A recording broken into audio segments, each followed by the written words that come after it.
牛奶最高级的吃法，入口即化，丝丝爽滑，真的是爱死了。锅里搅搅就做好，你们一定要试试。牛奶650克，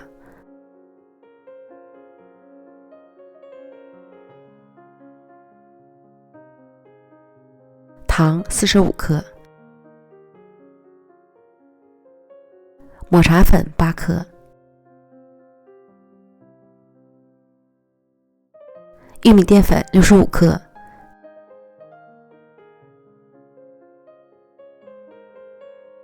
充分搅拌均匀。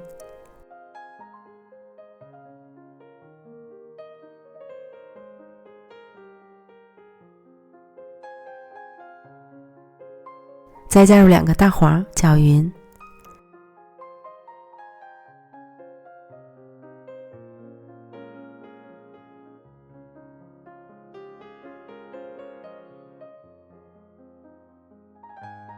然后开小火加热，放入2片芝士，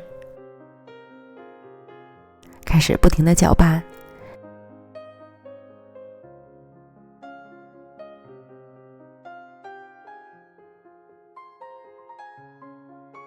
随着芝士片的融化，牛奶也开始变得浓稠。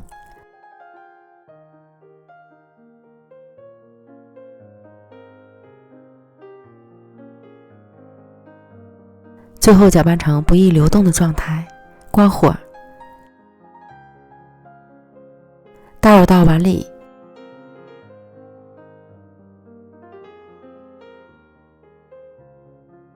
晃动均匀，再将表面抹平。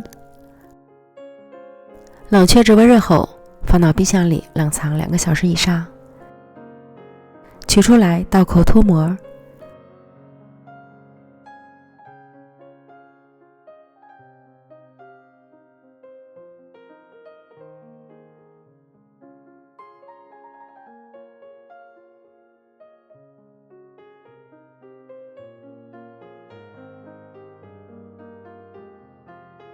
最后表面再撒上熟的黄豆粉或奶粉或是椰蓉粉都可以，根据自己的喜好来。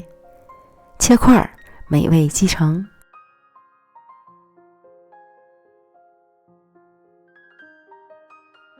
看，抖抖弹弹的，看得我直咽口水。